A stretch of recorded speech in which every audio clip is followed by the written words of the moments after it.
Welcome back to the Larry the Cable Guys. Get her done. Just kidding. This is the Wisco Fanatics Wednesday show. Just messing with Jake because he said get her done right before the show started. Welcome back to another Wisco Fanatics Wednesday. Today we have a handful of things to discuss.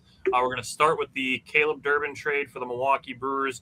Then we're going to jump into the Milwaukee Bucks and discuss their last three games from the last week. And then we have two Badger games to discuss from them being on the road in overtime twice, and we'll recap both of those. And we're going to hit the intro, and we're going to get started with the Brewers.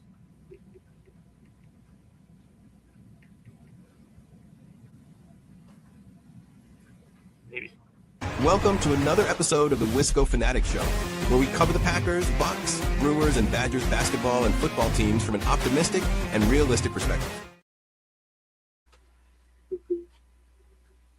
So, starting with Caleb Durbin trade, again, we have another trade with the Brewers, and this one, on the surface, it looked pretty weird. Like, oh my God, why are the Brewers trading Caleb Durbin? He was their starting third baseman last year. So the Brewers traded Caleb Durbin, Andruw Monasterio, Anthony Siegler, and a 2026 pick to the Boston Red Sox for David Hamilton, who is a utility infielder, and then two left-handed pitchers, Kyle Harrison and Shane Drohan. So I want to talk more about the three guys that they got in return before we kind of discuss what this means for the Brewers, because I think there's a lot of possibilities involved. So, Jake, give me your initial thoughts on the guys that they're taking in. Yeah, so I have so many thoughts after this trade. First of all, seeing all the people complaining when the Brewers make a move, it's just like, have you not learned to just have blind trust with the Milwaukee Brewers? They're at the point now where the Packers got when they were in the Favre era, where it didn't matter what move they were going to make, it was going to be a successful move. They were going to win games. They were going to compete for the division. They were going to be in the playoffs. Like, I don't know. I couldn't do all the complaining. I was like, I got to get off social media, dude. I'm around all these whiny babies. So, obviously getting a high-end pitcher, a guy who was originally drafted by the Giants, I believe, if I remember correctly. Sorry, my phone volume was on. I'm going to turn that off. A guy who was in the Giants organization, was supposed to be their ace. He was supposed to be their future, supposed to be their Freddie Peralta. Now that Freddie Peralta is getting ranked as a top 10 pitcher in baseball now after being traded from the Brewers. Just have to throw some shade at MLB.com. He has some real high quality stuff. Good slider, good fastball, good curveball, if I remember correctly reading about that. I didn't read too much on him. But he's going to get thrown into the best situation you can get thrown into in baseball outside of the Dodgers, in my opinion. The Dodgers, you get thrown in as a pitcher on the Dodgers, you're living pretty good, let's be honest, right? But getting thrown in on the Brewers, where it's just all about vibes, good times, and then you have two of the best pitching coaches in Major League Baseball. They take these guys who are average and subpar in other places, and they turn them into, really, really high-end, high-quality, either relievers or low-end starters.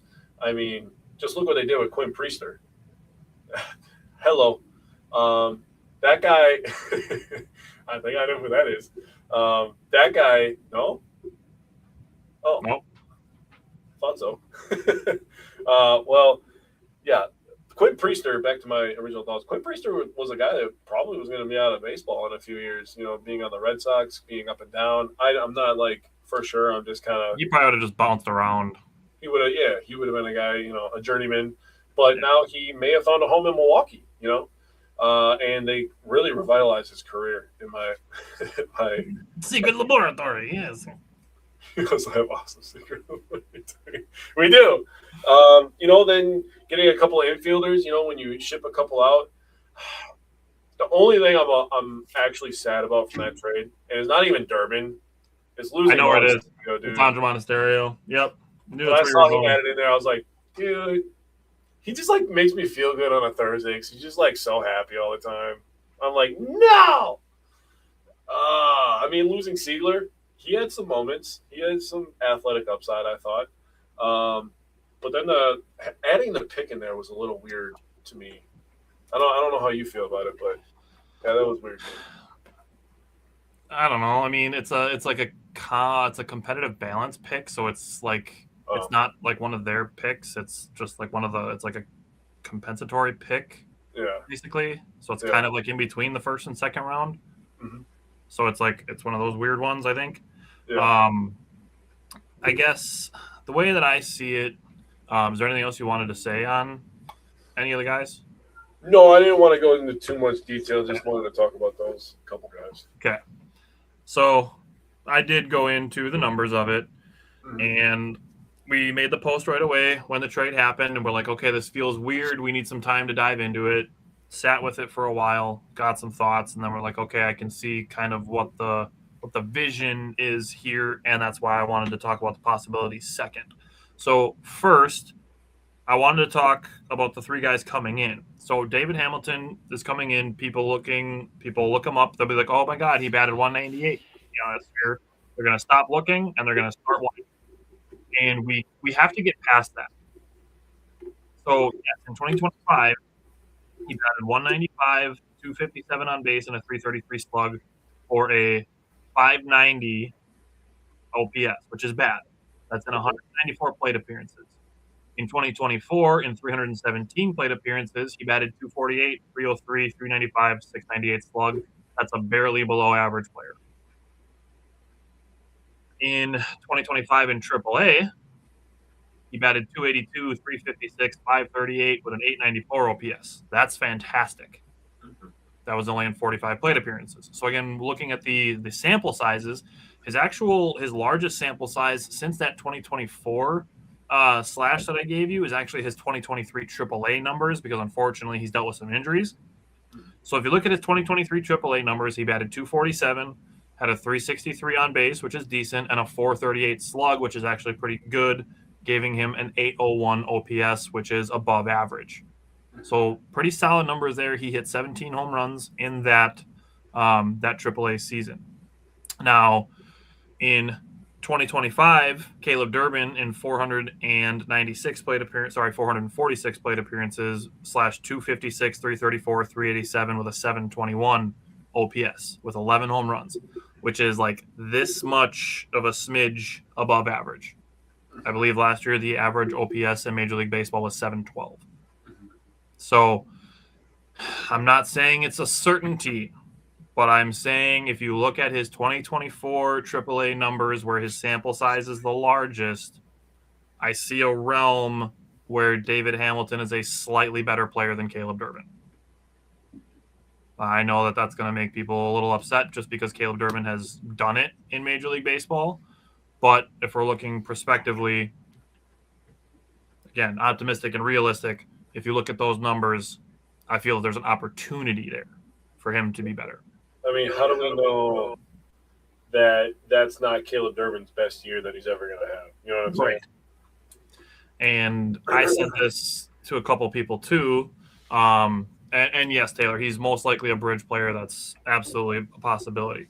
I said to some people too, looking at just Caleb Durbin specifically, I said it's very possible that the Brewers don't view him as a long-term option at third base, because he kind of came in as a utility infielder, probably more likely to stick at second base than third base.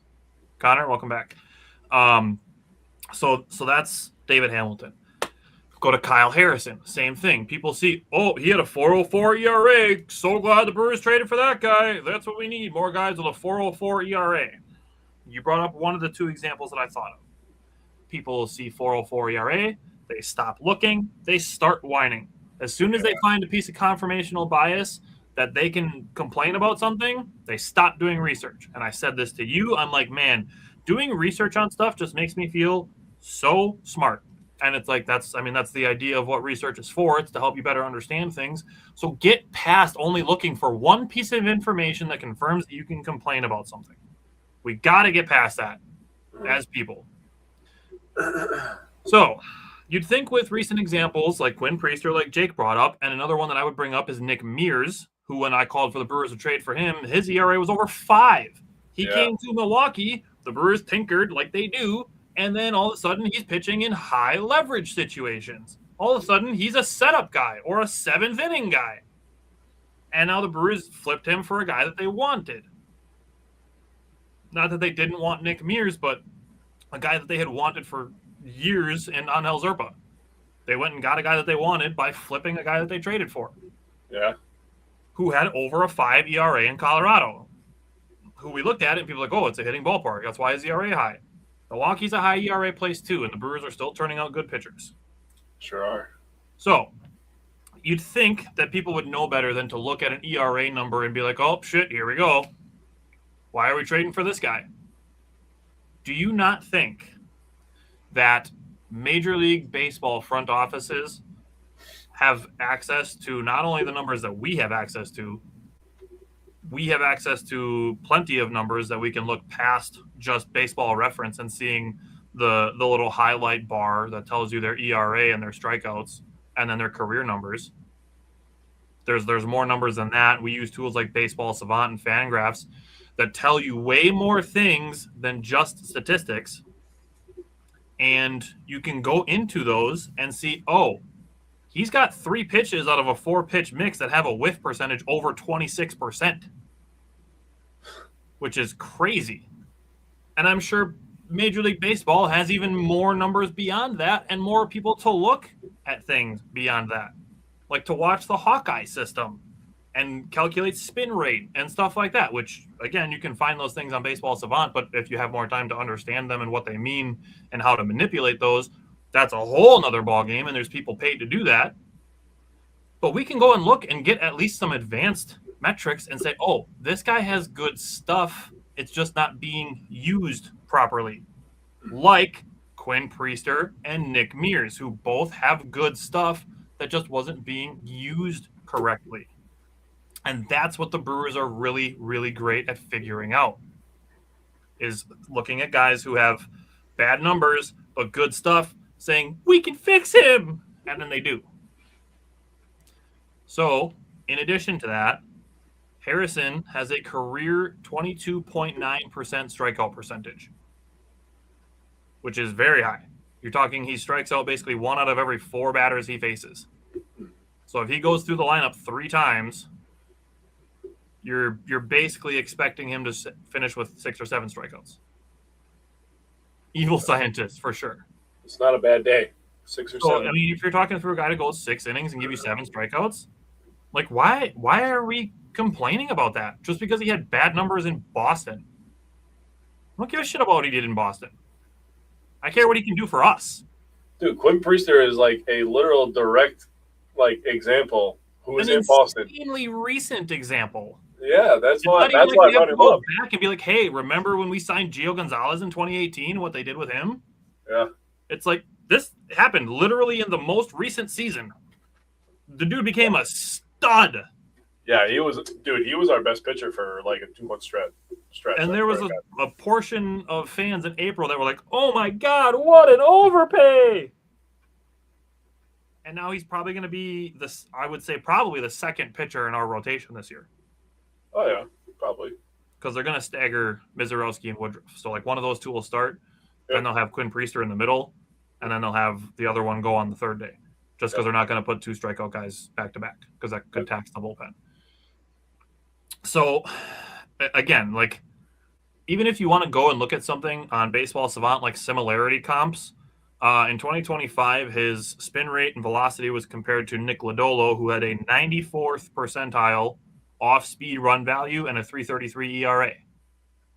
So what if I just tell you that that's the ceiling for a guy like Kyle Harrison?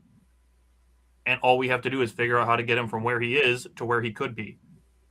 That's literally what the Brewers pitching lab does. Yep.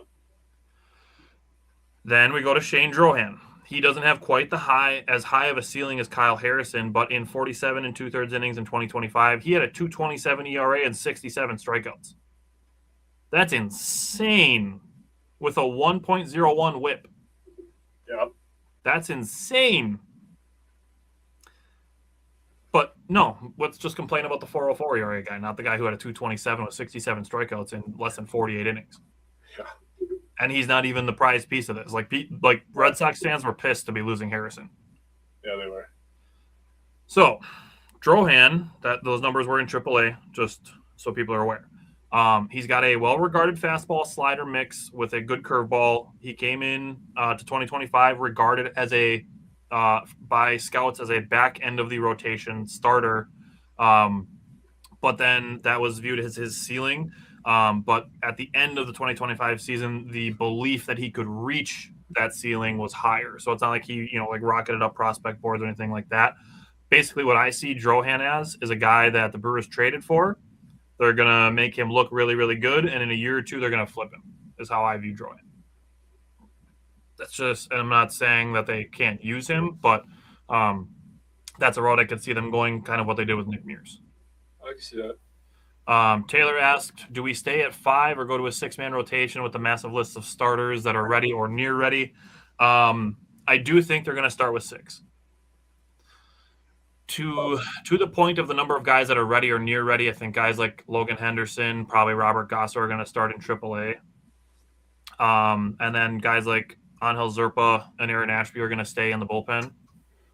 Even though Matt Arnold will tell you in the offseason, I believe those guys can be starters. I still think they're going to end up in the bullpen.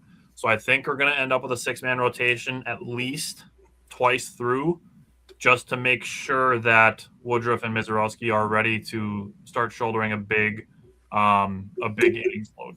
Yeah. Just because Mizorowski pitched a career-high in innings last year, and obviously we want to protect Brandon Woodruff, the investment that they made into him, to make sure that he's going to be ready to go 5 to 7 innings. The goal with Woodruff is to get him to October.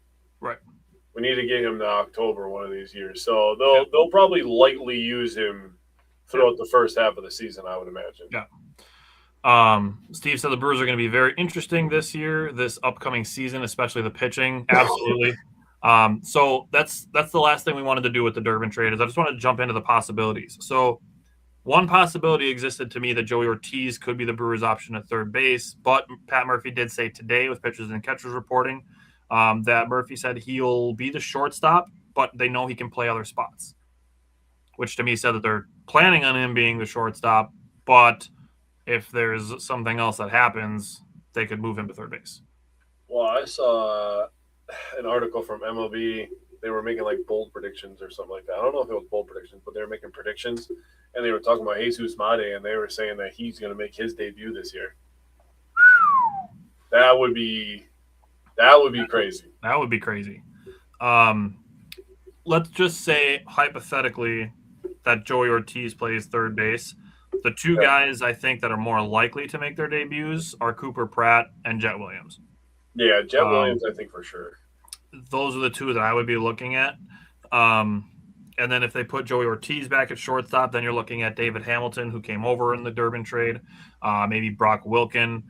Guys like Luke Adams are floating around. And then do not lose in this. A very, very, very, very highly regarded prospect, Andrew Fisher, was the Brewers' first-round pick last year. As a third baseman, I think he was rated the number 1 third base prospect. Yep. So he is very highly regarded. I'm going to be watching him extremely closely this summer because I feel like he is going to be on the Churio Made super fast rocket through the minors trajectory. So I'm going to be paying very close attention to what happens with Andrew Fisher. So earlier when Taylor was saying that these guys are going to be bridge guys, I'm kind of getting the sense that looking at 2027, maybe 2028, that they're looking at Andrew Fisher and being like, yeah, this dude's going to be our everyday third baseman for a decade. Yeah, I can see that. Hopefully Mate can come up and fix that shortstop spot, and we can have the left side of the infield locked down. They can lock down Bryce Terang and then figure out first base from there, man. Yeah. Steve asked what I thought where Jet Williams will play. I kind of just want to see what happens in the spring, honestly, because I feel like he could be 3 out of the 4 infield spots, or maybe they try him in the outfield. So I'm interested to see where they will put Jet Williams. And Taylor jumped ahead right to my last thing that I wanted to talk about, which was in the possibilities of trades. And trades, Taylor asked, do you think we make a move from Paredes from Houston? There's been rumors that the Brewers and the Astros have discussed players, not just Paredes, but also a guy that Jake and I are very high on in Jeremy Pena. That dude, that would be nasty. That would be so nasty. had this conversation in my former Brewers group chat that I'm in. Taylor said I have psychic powers. In the former Brewers writers group chat that I'm in, and we talked about, and somebody asked the question of what would you give up for Jeremy Pena? And I said, looking at it, he's got 2 years of team control. I'm like, if you're looking at Jeremy Pena to get you to Jesus Mate and you're looking at 2 years, at that point, to me, Cooper Pratt is tradable. So I said, if you take Cooper Pratt and one of the left-handed pitchers that you just traded for and offer them to Houston for Jeremy Pena. They do need pitching now that Fromber signed with Detroit, right? Yeah. I seen that like last week or whatever, Yep. right? Yeah. Yeah. So all that pitching depth and the fact that they don't have a seemingly concrete plan at third base makes me feel like there is a potential for another trade to happen yet. Yeah. So possibilities. Yes, Pratt is more of a shortstop than a third baseman. Pratt would not be playing third base. Joey Ortiz would be if he were to make it up to the majors. So I only see Cooper Pratt as a potential infielder at shortstop. And with Pat Murphy saying that they know that Joey Ortiz can play third base or second base, yes, I think it's possible that Pratt is up. And to your point, if Taylor said he won't be surprised if we move Joey next year, I wouldn't be surprised if he gets something of a demotion this year. Yeah. Because I said if we get to the All-Star break this year and Joey Ortiz is hitting 220, we need to call up Cooper Pratt and see what he's got. Yeah, Joey, he has to come out of the gates. I'm not going to say on fire, but he has to be hitting the ball and have better plate discipline than he had last He's year. in the exact situation that we asked for Orlando Arcia. Yeah, that's fair. And Arcia would at least give us some home runs. So we just need you to bat like 245 and hit 15 homers. Yeah. That's it. Yep. Steve asked the thoughts on the Gary Sanchez signing. I'm working really, really, really hard to try to Photoshop Gary Sanchez into a Brewers uniform, so just bear with me on that.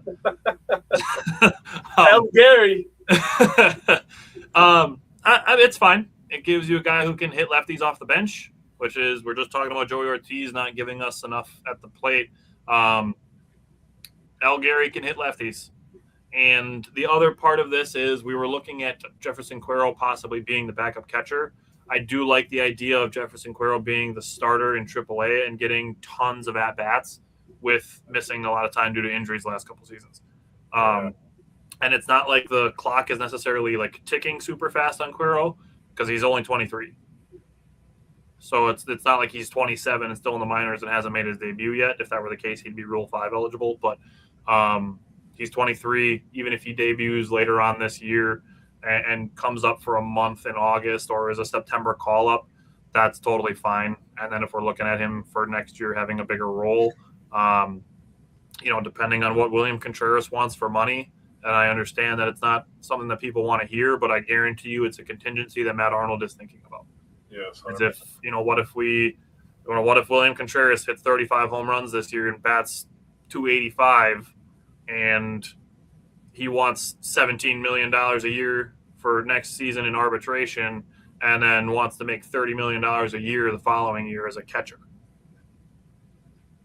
That's a reality that we might have to face in 2027. Yeah. William Contreras trade rumors, it's a possibility. So if Cuero can get 500 at-bats in AAA versus getting 105 at-bats in the bigs this year, at 23, I'm fine with him being in AAA for the year. Yeah, I'm glad that you mentioned his age only being 23 because people are going to see the Jesus Mates and the Cooper Pratts and name them all. These guys just flying up through the ranks and he's only 19. Oh, he's only 20. I mean, I didn't even mention the guy who started all, Jackson Cherio. And they're going to be like, oh, he's doing all this at 20 years old. He's doing all this at 21. They're going to think that everybody's going to be able to do that. No, that's what makes those guys superstar, special, right? Not everybody's going to be able to do that. So Cuero only being 23 years old, he's doing just fine. He's on the right path. I mean, we talked about trading Isaac Collins, who was a 26-year-old rookie. Dude, don't even get me started on that. I saw so many dumbass people, but whatever. Just forget it. Like dog, he's almost he's closer to 30 than he is to 20. Like, what are you talking about right now? Yeah, that's fair. Okay. Anything else that we want to throw out there Brewers related? I know we haven't started planning No, we haven't. A Brewers primer yet. That'll probably be like mid-March. Yeah. When we'll look at that. But yeah, anything else Brewers related you want to throw out there? No. Excited that they reported today because that just means that the warmth and the sunshine is right around the corner, baby. Yeah. Right around the corner. I know that's always my thing too. Is I'm like, okay, we're getting close to baseball season. That means it's almost spring. I don't have to wear pants downstairs. Thank God. Yeah, right. Like I got my slippers on. I haven't worn a hat the last couple shows, so I got that going for me. I haven't had to add a winter hat down here. Yeah, I'm sick and tired of wearing the slippers too, man. They have right. Like, damn, bro, I'm sick of this. I don't want all this on me right now. I know. I'm sick of being cold all the time. Man. All right. So let's switch to basketball, and it is basketball season. So we have 3 Milwaukee Bucks games to discuss. We have a win against Pelicans, win against the Pacers, and a loss at the Magic. So going back to last Wednesday and the Bucks against the Pelicans, what did you take away from last Wednesday? I like Taylor's comment first. Taylor can smell brats and grills on the horizon. I like it. Yeah. I grilled out on Sunday, man, and that was a fucking struggle. Let me tell you, dude. Holy crap. I was like going outside, like, it was horrible. But yes, I am very excited for grilling season. I cannot wait to have that first bite of brat. Oh, man. Going back to this game, this was a very high scoring game. Got to give a excuse me, give a shout out to Trey Curry Murphy. 12 3-pointers. That's tied for the 5th most in any single game in NBA history. So that was incredible by him. There was moments in that game where I was like, that son of a bitch is going in again, isn't it? Mind you, that's like the 3rd time he's done that. Yeah. He's like 11 years old. He's right? super young, and it's like, damn, that's why the Pelicans didn't want to trade him. Like, damn, they actually know what they have in one of their players at least. And he's like 6'10" on top of that, dude. Yeah. Remarkable what he's able to do. Yeah, and you were like, yeah, he'd fit in great on the Bucks, and I'm like, bro, he'd fit in great everywhere. And I was like, yep, that's a good point. That's a real good point. So, yeah, Trey Murphy's a monster. Yeah, just wanted to give him a shout out real quick. The Bucks were losing this game at half. They were losing this game going into the 4th quarter. But Ryan Rollins, I thought he was the guy that kind of got things going for the Bucks in the 4th quarter. He got hot going in the 4th quarter. Getting the scoring going. He did a really nice job getting downhill. He didn't shoot super efficiently from outside, 3 of 10 from 3-point range, but 10 of 19 overall, 27 points, 4 rebounds, 4 assists. Really nice game for Ryan Rollins. He was under control in this game. And I think he got sped up a few times, but I thought he was more under control than other games that we're going to talk about. I feel like his ball handling was under control, but I think he's got to take care of the ball better because he had 2 really bad turnovers in overtime. His decision making has to get better, but his handle is getting better. I will agree with that. That's fair. That's something that we've been harping on him the entire year is his ball handling, and you can start seeing some of that stuff growing. Give a shout out to AJ Green.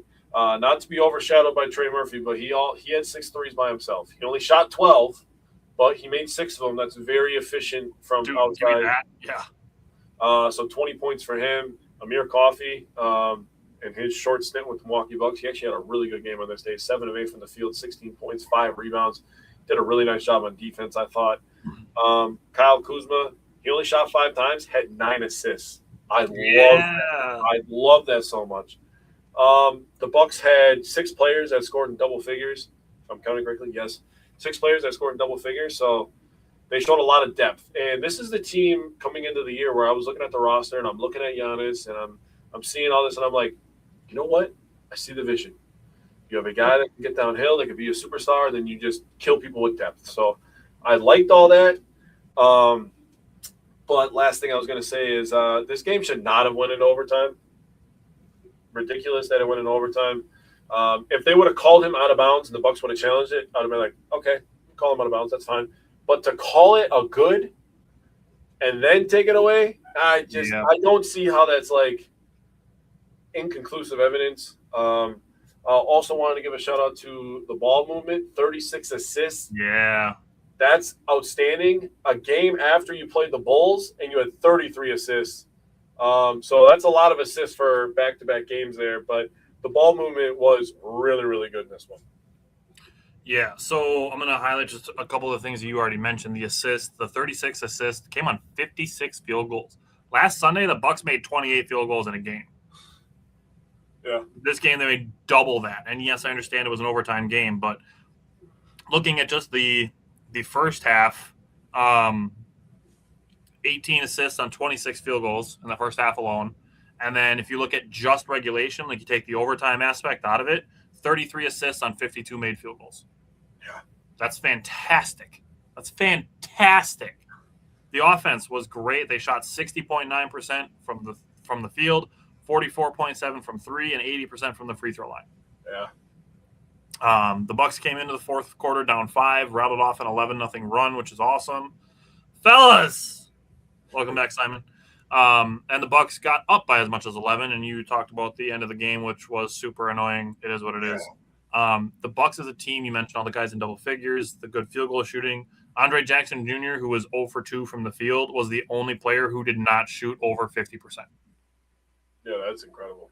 Which is wild.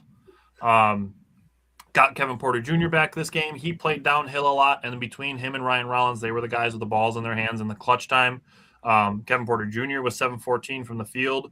Didn't make any threes, so he was 7 of 11 on twos, actually. He made all 4 of his free throws. He had 18 points, 9 assists, tied with Kyle Kuzma for the team lead. 6 rebounds, 5 steals. If he can cut one of the 4 turnovers that he had off, I'm fine with 9 assists and 3 turnovers. That's 3-1. Honestly, 9 assists and 4 turnovers really isn't that bad. Anything over 2-1, and I'm not going to be like, you need to cut that down. Like, if you're over 2-1, fine. Yeah. The 5 steals that Kevin Porter Jr. had, that is his 3rd time as a Milwaukee Buck having 5 steals. Oh, wow. And ironically, twice have been against the Pelicans. I mean, it makes sense. Yeah. So I do agree with you that Ryan Rollins did a good job playing downhill, and his ball handling is getting better. He does need to get those turnovers down, in my opinion, because he had 4 assists and 4 turnovers.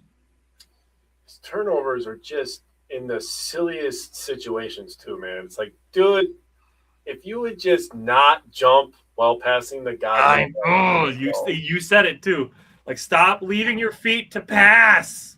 Dude, he did it like 3 times versus Magic. I was going to talk about that, but like he did it like 3 times, and I'm like, dog, why are you doing your that? feet? Yes.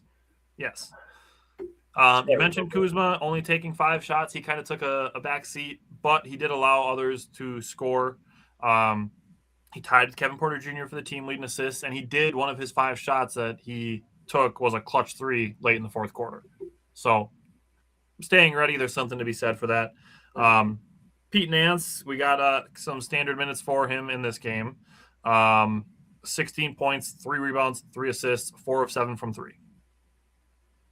Yeah. He's got, after the Pelicans game, he's got 6 games where he's played 15-plus minutes. Do you want to take a guess what his three-point shooting is in those 6 games? Well, I know what it is during the 3-game winning streak, so that's a little bit of a cheat for me, but I know it's north of 50%. It sure is. Like in the 6 games that he's played more than 15 minutes, he's 13 for 24 from the three-point line. That's 54.2%. Yeah, it's filthy. I wrote down his stats for the 3-game win streak because I thought he had a really big hand in it. Yeah. And then Jericho Sims being 4 for 4 from the field, 8 points, 6 rebounds, 4 assists. Dude, Jericho Sims getting solid minutes. He is a productive player, bro. Him and Pete Nance, they never stop moving. And they attack the rebound, something that we've been struggling with the entire year. And they won the rebound battle in this game. Go when we go to the Magic game, I might have something hot takey to say when we get to it. Okay. But like you said, the back-to-back, getting 2 back-to-backs or getting 2 wins on a back-to-back, winning both is a very nice place to be. Yeah. So then we get to Friday. Bobby Portis and Gary Harris were back. Then Kyle Kuzma was out. Going to AJ Green again, and you and I were talking during this game about just the way that the game was going, as we do. AJ Green hitting and then aggressively hunting threes opens up a lot of things for the Bucks offense because it ends up demanding a lot of attention. Mm-hmm. Like you get a guy that hits 2 or 3 threes in a row, and then all of a sudden he's in the hypersonic, like, give me the ball, give me the ball, give me the ball, give me the ball, screen for me, give me the ball, give me the ball. That takes a lot of attention from the opposing defense. Yeah. Because now everybody's like, shit, where's AJ Green? Where's AJ Green? Because he just made 3 in a row on you. So like him shooting so much better, and I have some numbers on him when we get to the Magic game, but that opens up so many things for the Bucks, and it's such an important thing. And people are still questioning why AJ Green is on the team and why he's starting and why he's playing so many minutes. Like because when he's out there, he demands attention. Yes. Taylor asked the question, do you think we're hitting our stride a little bit now? I'm not 100% sold that they're hitting their stride yet. I think they're at a point where they're beating teams that they should beat, but without Giannis, they are still a pretty mid team. If they win tonight, they're gonna lose to the Thunder on Thursday. Let's just be honest with ourselves. It's a road game on the second of a back-to-back. Yeah, they'll be 1-1 before the All-Star break. They play the Pelicans, Raptors, Heat, Cavs, and Knicks. Oh, 1, 2, 3, 4, 5. You'd have to win 4. You'd have to win 4 out of the 6 for me to say they're hitting their stride. Yeah, and see what Giannis's timeline looks like. If they win 4 out of 6 in that stretch after, say they beat the Magic and they lose to the Thunder and they win 4 out of the 6 to end the month, and Giannis's timetable is ahead of schedule, I'm going to feel real good is all I'm going to say. Maybe, yeah. I think we'll be looking at making the playoffs at that point. Yes. Okay. Kevin Porter Jr. on Friday, again, being very aggressive. He was scoring, in my opinion, while getting consistently hacked. And in the fourth quarter, Bucks built a lead that got cut down because they just stopped calling fouls. Yeah. It drives me insane. And I feel really bad for Kevin Porter Jr. and Kyle Kuzma specifically because they're the two that it happens to the most when they're getting foul calls for playing aggressively. Yeah. Obviously within the scope of basketball, but playing aggressively, and they're getting to the free throw line, they're making the free throws and stuff. And then we get to the fourth quarter and like Monday night against the Magic, Kyle Kuzma literally gets hit in the head under the rim and there's no call. And it's just like, why is the officiating so drastically changing in the middle of a game? So I feel bad for Kevin Porter Jr., who got no calls in the fourth quarter. The Bucks as a team shot 6 free throws. 6. That is ridiculous. And the Indiana Pacers shot 21. Yeah, go look at the Pelicans game. It's the same story. Kevin Porter Jr. was 10 of 20 from the field, 0 of 6 from the three-point line again, so it was 10 of 14 on twos. Made lots of floaters, lots of mid-range, lots of layups. Did a really good job scoring inside the paint or inside the three-point line. Mm-hmm. Sims and Nance, I'm basically looking at them as like a tandem of guys. Looking at them as basically playing in a 2-in-1 type spot. Those two playing with good energy. And looking at Bobby, he can score, but looking at those three, do not get it twisted. The Bucks do not like those three playing well. Those three things being true do not mean that Miles Turner is expendable. Agreed. Do not get that twisted.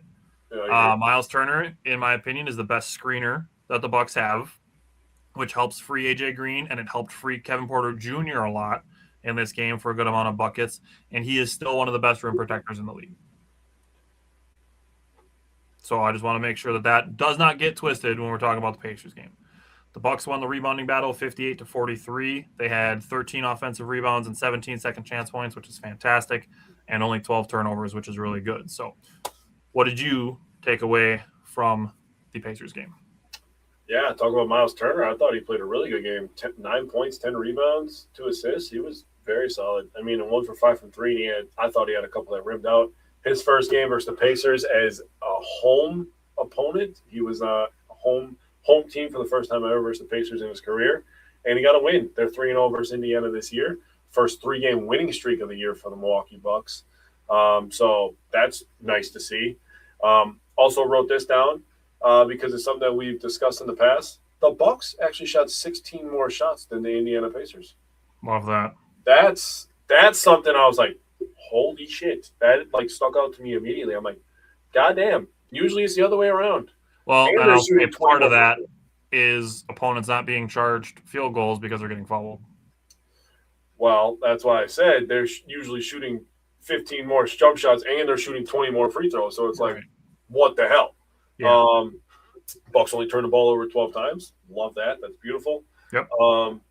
This game was very physical. The refs let some stuff go on both ends, I thought. And I thought it was a very physical game. And the Bucks showed a lot of mental toughness in this one. They showed good depth. I thought Gary Trent, even though he didn't score a lot, I thought he gave good minutes. I thought he played all right defense, actually. Nance, he didn't score a bunch, but he was everywhere at once.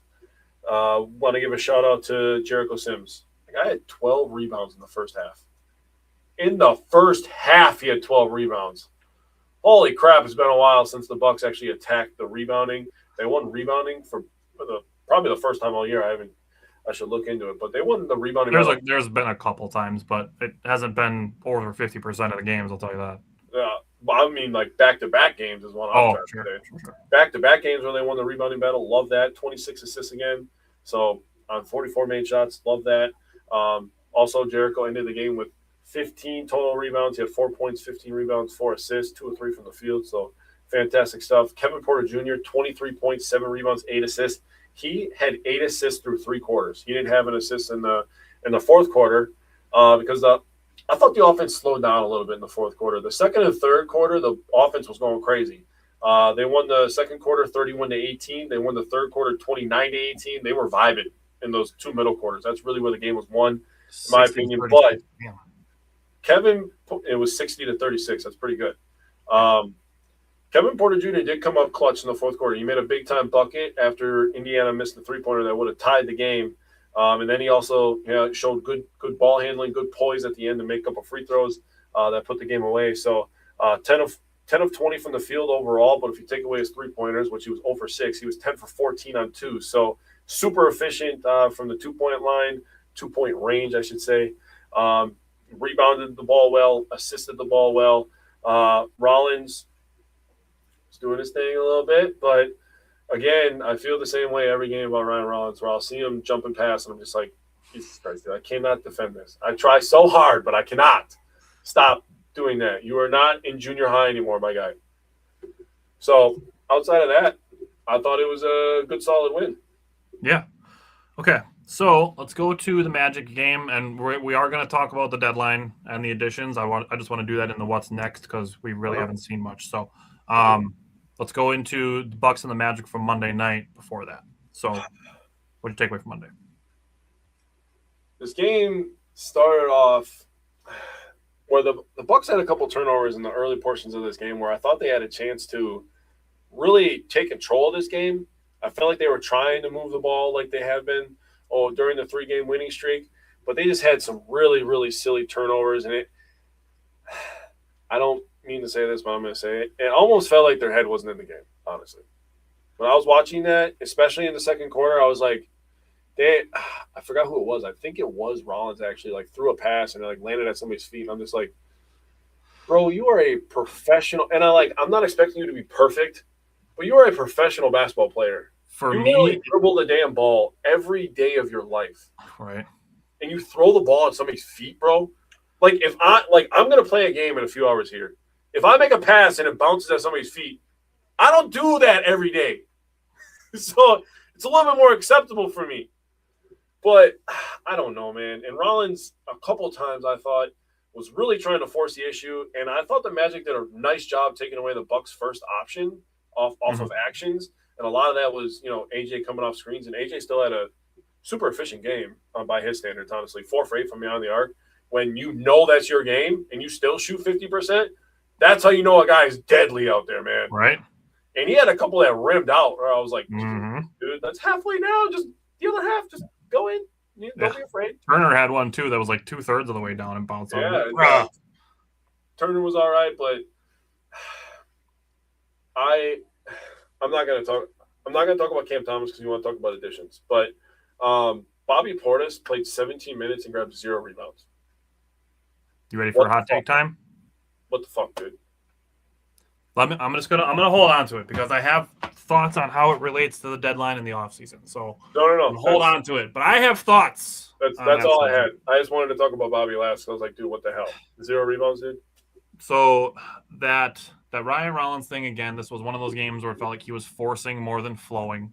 Yep. Which that's when I'm like, okay, we need to rein that in. We need to figure that out. We need to coach that up. Yeah. He was 6 of 16 from the field, 4 of 10 on twos, took a lot of highly contested shots. Mm-hmm. He made a couple, but that's not a good reason to take bad shots. Like, making some bad shots is not a reason to take bad shots. Agreed. Which, when we get to Cam Thomas, that's one of the things I'm going to talk about. There was a pass where Rollins and AJ Green were standing like 6 feet away from each other, and Rollins tried to make a really lazy pass that just got tipped in the passing lane. It's like, dude. So, like, yeah, you're just thinking, oh, they're just going to let me do this because he's right there. Yeah. Like, dude, you got to – and I get that it's a long season. I understand that. People are human. But damn, dude, if you're in the millions of dollar business, like, you got to stay locked in. I agree. So – the 14 points, 6 rebounds, 3 assists, 2 steals, that's all good. It's all good and well from Rollins. But 6 turnovers. Yep. He played out of control, in my opinion, a lot in this game, and you cannot do that against a good defensive team. Yep. And in my mind, it's not just that the Magic are so good defensively that nobody could get by them, because Kevin Porter Jr. had every player wearing white and blue on skates. He sure did. Kevin Porter Jr. had them on skates. He was cooking several really good defenders regularly. Yeah. He was 10 of 19 from the field, only 1 for 5 from the three-point line, so he was 9 of 14 on twos again, and 7 for 7 from the free throw line, which he should be shooting every game. Kevin Porter Jr. should be shooting 5 to 7 free throws every single game with the way that he plays. Exactly. So, 28 points, 4 rebounds, 7 assists, 3 turnovers, and a steal from Kevin Porter Jr. That's fantastic against a pretty solid defensive team. Yeah. I would say the Magic are a good defensive team. So that's great. Number one last year. What's that? Were they number 1 last year? They were number 1 last year, so it wouldn't shock me if they're top 3 to 5. Yeah. Just the turnovers in general, 7 in the first quarter. 2 of them were offensive fouls, which some of that I think is kind of ticky-tack. It is what it is. They only had 3 in the second quarter, and then they had 10 in the second half, so they finished with 20 turnovers. Magic got 27 points off turnovers. You need to cut that in half. And the Bucks only had 17 assists to go with that. And 7 of those 17 were Kevin Porter Jr., who only had 3 of the turnovers. So you're talking, if you take Kevin Porter Jr. out of the equation, the Bucks had 10 assists and 17 turnovers. Damn. Fucking yikes, dude. We were just talking, and I was just saying that I'd like them to be 2-1. And I get that not everybody's going to be, that efficient, but damn. I mean, Kuzma only shot the ball 3 times and had 0 assists with 5 turnovers. He only played 17 minutes. Yeah, I know. And there was a couple of times where I think he should have gotten some foul calls that ended up as turnovers, which it is what it is, but it still counts against you. And Rollins has that once in a while too, and so does Kevin Porter Jr. But yeah, the debuts / rotations thing was odd to me a little bit. To me, it felt like the first game of a back-to-back kind of rotations with Kuzma only playing 17 minutes. So it's like, okay, when we get to Wednesday night, is he going to play 35? Same with Bobby, who played 16/17 minutes. Is he going to play 30 minutes on Wednesday? Because Pete Nance only played 9 minutes, and we found out after the game that he was kind of banged up, but he's playing tonight. Cam Thomas debuted, played 13 minutes. Ousmane Dieng debuted, played 5 minutes. I'll talk about them a little bit more in just a second, but kind of just felt like some weird rotations, and it might just be that way the rest of the season. It is what it is.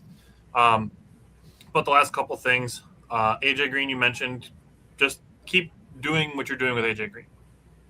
He was 4 of 8, 50%, made all 3 of his free throws, 15 points. That's great. You just plug and play AJ Green and be like, okay, that's 15 points right there. You might get 12, you might get 18, but you look at him and you say, okay, well, that's 15 points right there on 8 shots. That's efficiency that you're not going to get from 80% of basketball. Last 4 games, AJ Green is 19 of 41 on threes. That's 46.3%. And he's shooting some really contested threes. It's not like when I was just talking about Pete Nance over his 6 games that he's over 54%. He's shooting a lot of those wide open because people are living with your power forward shooting threes. AJ Green is in the game to shoot threes, not for any other reason. Dude, he shot one off the dribble in this game where he did like a between the legs, like bonuses, but he is in the game to shoot threes. He was going crazy for a little bit. I was like, God damn, AJ, I didn't know that was in your bag. So that, and then Miles Turner defensively, he had 5 blocks, 4 of them in the first half. I think he should have been credited for a steal, but it'll kind of show up as a forced turnover. 13 points, 6 rebounds, 3 assists. 1 for 5 from the free throw line, though. Got to clean that up.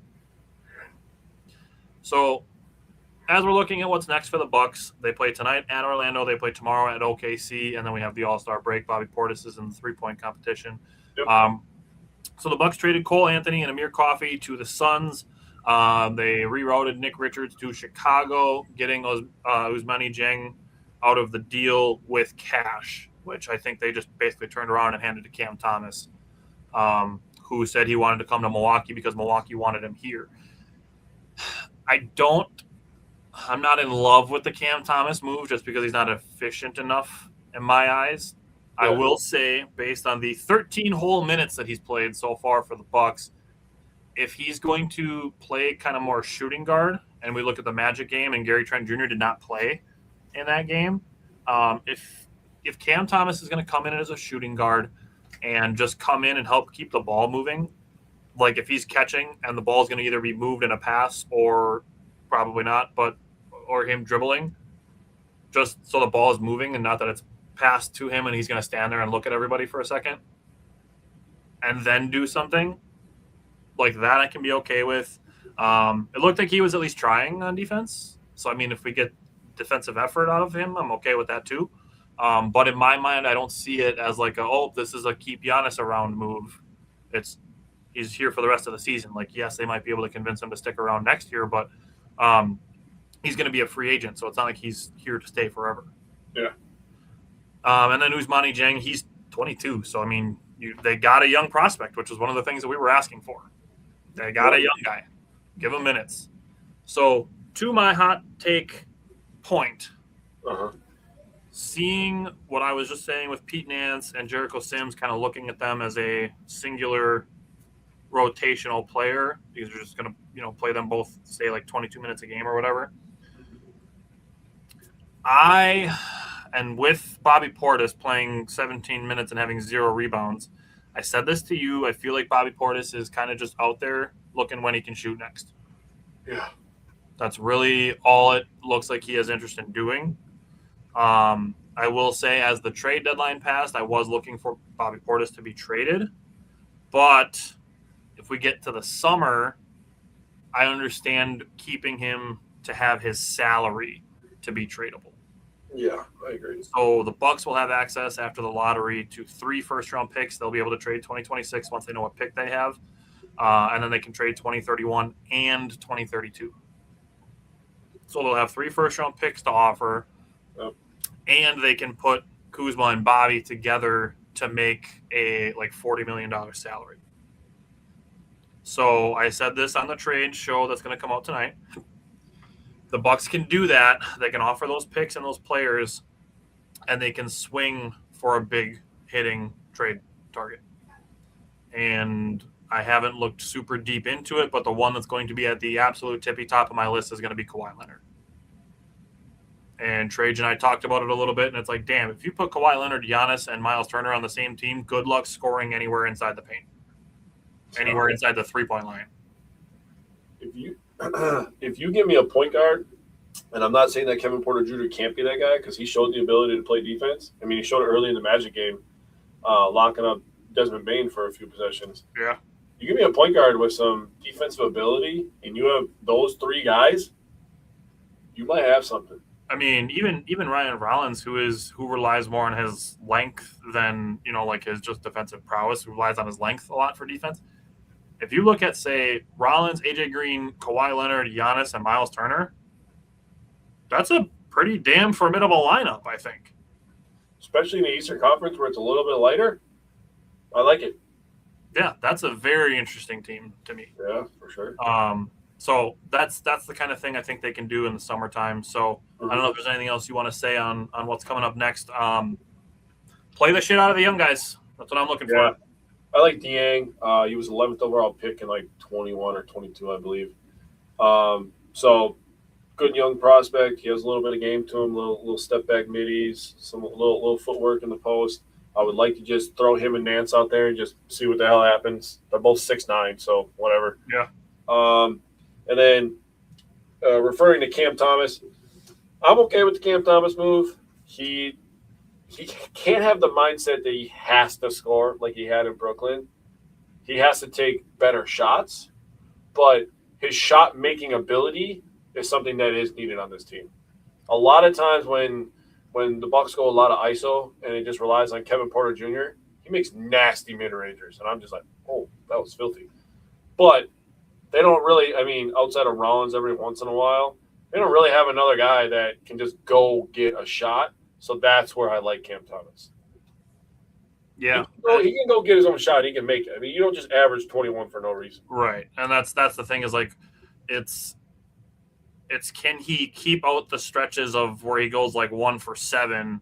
Yeah. And like, yes, I know he was 1 for 5 in this game, but it's his first game. So like I'm not holding that against him. Yeah. Because he can be a microwave scorer. He's a guy who can make like 7 out of 8 shots in a row. Yeah. So that's, and I'm not expecting that either. But if they can find some sort of happy middle ground there where there's a little more consistency in his efficiency, that's when I would be very okay with having Cam Thomas on the team. But I need to see that first. I agree. Okay. Ready to switch to the Badgers? Let's get her done. All right. Here we go. Badgers. Okay. So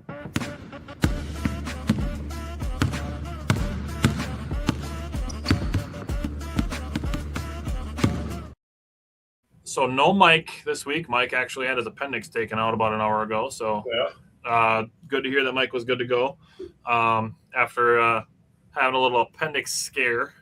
Yeah, but we're filling in for him. So we're going to start with Wisconsin at Indiana. And Jake, you're covering Mike for the guards. And then you can just roll into the big men, whichever one you want to do first.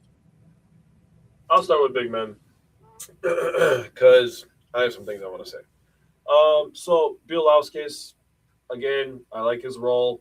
I would like him to start making a few more shots and not just taking all of his shots from the 3-point line. I understand having that ability to be able to stretch the defense, but maybe get him rolling to the rim every once in a while. Get him a little bit more confidence. That's something that I think they can improve on. I'm feeling pretty good about throwing out things that the Badgers can improve on because last week I talked about how when the offense is stalling, I would like them to throw it down to Nolan Winter more in the post because I think he has the footwork and he has, the basketball IQ to figure it out down there. They did that in this game, and he figured it out. Career high 26 points. He matched that with 12 rebounds as well. 9 of 13 from the field. He did hit 3 3-pointers out of 5 attempts. A couple of his threes were straight butter, and I was like, yeah, that's the Nolan Winter I know. In rhythm, perfect passes. I'm like, yeah, that's the guy. Excuse me. In terms of big men, they were really the only two that played. I know that Carrington kind of goes down there every once in a while, but that's your guy to cover, so I'm not going to step on your toes too much. I'm going to cover Nick Boyd in this game for Mike. So 20 points, 4 rebounds, 6 assists, 7 of 19 from the field, 5 of 6 from 3. Easily his most efficient game from behind the arc. He hasn't been super efficient this year. I believe he's under 40%. He might be around like 35%. I'd have to double check myself. But there was some times, and you see the 7 of 19 from the field, and you're like, oh, he wasn't very efficient. He was getting hacked, bro.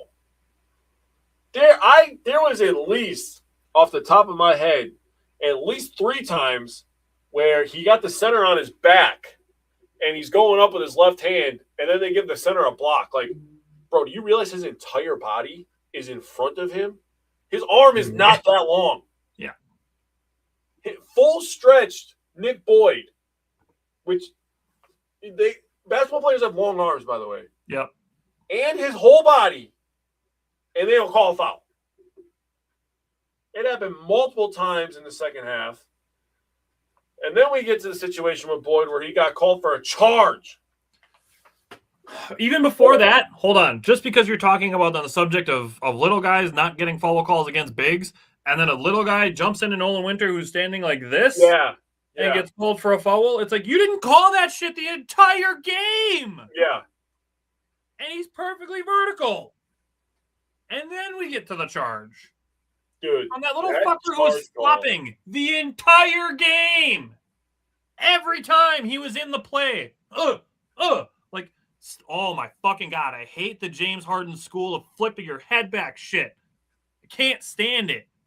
Dude, there is a 0% chance that he beat him to the spot and was in legal guarding position. 0% chance. If you watch the other angle of it, where you're looking at both of them running towards half court, and then you see him running into Boyd at the same time as Boyd is running into him, he runs into Boyd and then just throws himself backwards. Like, how are you looking at that and saying, yup, that's definitely Boyd lowering his shoulder? Going away from the basket. Seriously. So Boyd got the ball off of a rebound, for anybody who didn't know. And he was trying to dribble the ball out to reset it. And the guy Boyd was kind of curling from the left side of the court back towards the middle. And the guy literally just tried to run to a spot and beat him there. But he ends up running in, and they meet at a midsection, I guess I'll call it, and just flops. And I literally was like, there's no way they just called that, dude. Definition of a flop. I wasn't like, I'm still upset at the call that got called on Blackwell. Mm-hmm.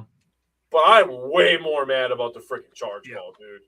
And the non-travel call. Well, the guy fell on the ground. Yeah, that too. I was like, what is going on here? He caught the ball, landed on 2 feet, and then did a half of a somersault. And then, like, look back, and then all 5 players for the Badgers are going like this. And then that was Blackwell's 4th foul. Yep. Which set up the diabolical 5th foul. Yep. The charge call. The charge, seeing the different angle of the charge call and then the one that ended up being Blackwell's 5th foul, the 5th foul on Blackwell one, when you see the feet tangled up, if that's the only thing that the ref saw, yeah, I can see you calling it a foul, even though I was still super pissed about it. Yeah. But when you look at the top half of that play, and Wilkerson has a forearm in Blackwell's body, and then you're like, oh, why is he falling backwards? And then that's why you see his foot is up in the air. That's got to be a no call. I'm not saying it should be a charge on Wilkerson, but that has to be a no call. Yeah, I agree. There's no way that you can look at that entire play. If you look at only the waist down, yeah, it's a foul on Blackwell. But that's not the only parts of their bodies involved in the play. I agree. But yes, that one wasn't as egregious as the charge or even Winter's last foul in regulation. Yeah. Anything else you wanted to say yet? No, go ahead. I really just wanted to point out the refs because that was a shit show at the end of the day. It was insane to me how Indiana averages 19 fouls per game. And the opponent attempts 22.3 free throws per game against Indiana. And in the first half, Indiana was called for 5 fouls, and the Badgers shot 0 free throws. Then all of a sudden, the last 7 or 8 minutes of the game, the refs start calling everything. Yeah. That is what I hate about officiating. Yeah. I don't care if you're going to be tight or if you're going to be loose. This is going to be the same thing when we get to baseball season. I don't care if you're calling things tight. If you're letting stuff go, just be consistent. Mm-hmm. That is it. That matters more to me than calling things tight or letting things go, is being consistent. Mm-hmm. Overtime. Indiana scored 6 points in overtime.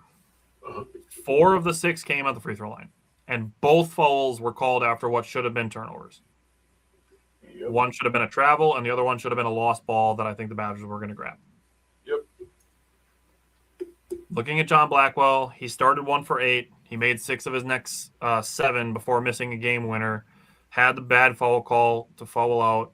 In the first half, I don't know what he would have had to do to get a damn foul call and get some free throws. But second half, he drove, hit a turnaround mid-range to give the Bucks or the Badgers a 69-68 lead. It was their first lead of the game, actually. Did miss the game winner, like I said, but he finished with 18 points, 6 rebounds, 3 assists, a steal, a block, and 3 turnovers.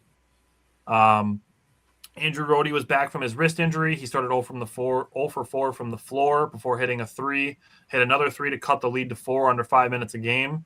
He had some wide open threes that he missed in this game and in the Illinois game. Yeah. And it's like, damn, he was 2 for 8 from 3 and 2 for 10 from the field.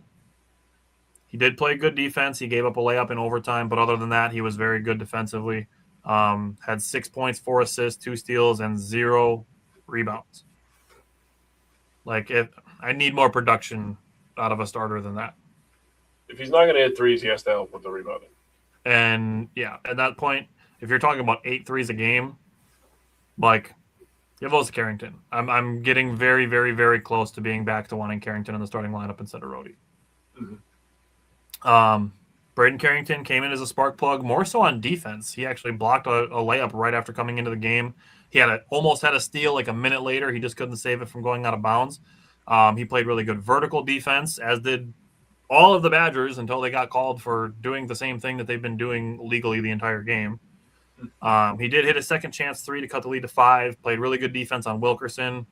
He did struggle on his threes, but a lot of his were more heavily contested, including one that was like a late heave at the end of the game. So that counts against him too. He had 7 points, 4 rebounds, and 2 steals. Going into the Illinois game, basically another similar situation. They're down by double digits. They come back, ends up tied, going into overtime. I'm going to start with Nick Boyd. He scored 25 points despite only having 6 in the first half. He started 2 for 9 from the field.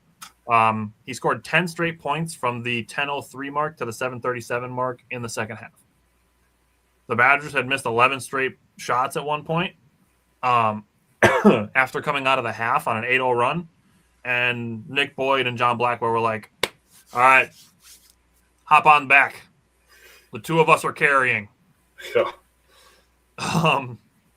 Boyd had 25 points, 5 assists, 0 turnovers, 2 rebounds, and 2 steals. He made tons of contested shots in the paint, and he's the first Badger since 2004-2005 season to have 20 points or 25 points, 5+ assists, and 0 turnovers against a top 10 team on the road. I get that that's a lengthy list of qualifications, but 25 points, 5 assists versus a top 10 team on the road. You play enough top 10 teams in the Big Ten, so. And I mean, Greg Gard. I mean, just under Greg Gard, they have 7 wins against top 10 teams on the road. That's pretty just good. under Greg Gard. Yeah. So I mean, they're basically averaging 1 a year. Yeah. Which is crazy. It is. Going into the wings, I'm just going to skip Jack Janicki. He played 9 minutes. He had a rebound and an assist. Yeah. Moving on. John Blackwell hit his first 3 of the game. He hit his first 2 threes coming out of half. He hit his first 3 in overtime, put the Badgers up by 6. He had a bad turnover after Illinois got the lead down to 3. He dribbled the ball off his knee, but it ended up not hurting. He made the front end of a 1-and-1. Thankfully, that missed second free throw didn't hurt. But outside of that, missed the potential game winner in overtime. But he got 2 super clutch buckets during the comeback and assisted both of Austin Rapp's super clutch threes that you're going to talk about. Yeah. He had 24 points. He was 5 for 11 on threes. He had 3 rebounds, 4 assists, a steal, a block, and only 1 turnover. That's great stuff. That's the kind of game that's going to get him drafted. Yeah. Andruw Monasterio. Really not his most polished game on either end of the floor. And I get that Keaton Wagler was going off, but, I mean, wasn't playing his best on-ball defense. He did get 3 steals off of being a good help defender and rotating well, so I'll give him credit for that. But 6 points, 4 rebounds, 3 assists, 3 steals sounds a lot better than it looked, in my opinion. Because, again, I mean, just having wide open shots from the corner and just I mean, he had made one, too, in the same corner. And then the next one is just a clank of a brick. And it was more open than the one before it. And then you see Nick Boyd, who makes a three in the second half, gets a three from the same spot, like a possession or two later, and cashes them both. And it's like, that's what you need. And his were contested. I mean, Rhodey, if you're getting the same shot twice in a row, like, you're wide open. Like, we need you to hit those. Yeah. And I get that you're not going to make all of them, but, like, damn, being 2 for 8 the game before and then having some wide open ones, like, Yep. Braden Carrington did hit his first 2 threes. He was face guarding Wagler in overtime. He hit 2 super clutch free throws, so he made 2 threes, 2 free throws, had 8 points and 4 rebounds. So very happy with that. And then just the last thing that I was going to leave off on is John Blackwell and Nick Boyd scored or assisted on 22 of the final 25 points of the game, which is awesome. So what did you take away from the bigs last night?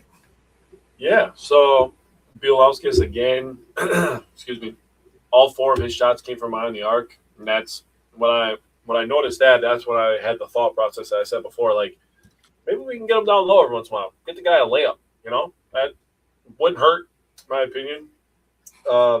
Maybe another layer to his game. You know, show that he can score down low and still stretch the floor. I think that's the next step for the Badgers. Nolan Winter didn't have the most efficient game scoring, obviously, 2 for 8 from the field, but the 11 rebounds, he's been a tremendous rebounder. I think he's 3rd in the Big Ten right now in terms of average. Double check for me real quick. Got you. But he rebounded the ball really, really well. The Badgers also scored off turnovers really well. So that was a really big difference in this game. 4 turnovers for the Badgers, 13 turnovers for Illinois. Illinois scored 6 points off turnovers. The Badgers scored 23 points off turnovers. That was a major, major difference in this game. Nick Boyd is just phenomenal at scoring in the fast break or the mini fast break. That's a really big part of his game. Going to Austin Rapp, and I didn't get to watch this game live. I decided to go to the cheap movies last night on a Tuesday with my family. But I checked the chat after the game, and you and Mike are talking, and you said something interesting about that. I don't remember if it was you or Mike that brought it up, but talked about how this might have been his best game as a Badger. And I think it was you that agreed to say in a win, yes. Yep. So I watched like the version that's on YouTube that was without the ads, without the commercials. That's how I watched the game. I watched it on my break at work. I took a longer break. Sorry, boss. And I gotta say, man, I think I agree. He rebounded the ball. He passed the ball when necessary. He made some big time 3-point shots. This is major growth for Austin Rapp over the last couple of weeks. Let me throw one other thing in there. I think he set good screens too. Yeah, he did a very nice job. He is, 31 minutes. I said it, oh God, when was this? Probably December. Is that when Bielowskis kind of took over as a starter? Was in December? Somewhere around there, yeah. I said I like the role of Rapp coming off the bench because he could be a Bobby Portis type player. Yeah. And he was a Bobby Portis type player last night, making big time shots, setting screens, moving the early Bobby Portis, when Bobby Portis was energized. And 6th man of the year, Bobby Portis. 6th man of the Not year, Bobby Portis as he is today. Austin Rapp, I thought looked really good. 18, 5, and 3 is really nice, and spreading the floor like he did is really, really nice. That if Andruw Rhodey or Jack Janicki, if one of them decides to find the shot behind the arc, this Badgers team is dangerous, dude. Yeah. But one of them has to be a secondary scorer off the bench, because we've seen Carrington do it. We've seen Rapp do it multiple times now. We obviously know what we're getting from Blackwell and Boyd. Nolan Winter, he can have games where he has 26 and 12. He's going to give you 10 and 10 on an average day. Bielowskis is just growing every game, getting better and better, and he's going to play around his 20 minutes. 15 to 20 minutes is where – I still think he's our best interior defender also. That's a very good argument. But 15 to 20 minutes from Bielowskis is kind of where they like to keep him. Rhodey or Janicki, one of those two lefties has to find the stroke from outside. If one of them finds it, this team could be a Sweet 16 or Elite 8 team, in my opinion. They can outscore everybody. Well, and they've obviously showed they can beat good teams on the road. Yeah. So.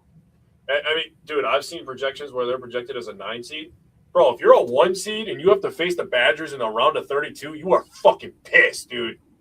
You are pissed off. You do not want to see the Badgers in the round of 32. Dude, imagine, too, if it's Arizona, who the Badgers knocked off as a top 5 team last year. I'm telling you, bro, if you're a 1 seed and the Badgers are the 9 or the 8, you are mad as hell. I'd be mad if I was the 1 seed and I seen Wisconsin. Like, hell no, what? We are the 1 seed? They're the 9? Oh, hell no. Nolan Winter is third in the Big Ten in rebounds, by the way. Okay. On average. What is it, like 8.9? 8.9, okay. Yep. So the Badgers have 2 games between now and next Wednesday. They play Michigan State on Friday. That game is going to be very telling. It's going to be very interesting to see the the Badgers play Michigan State on Friday.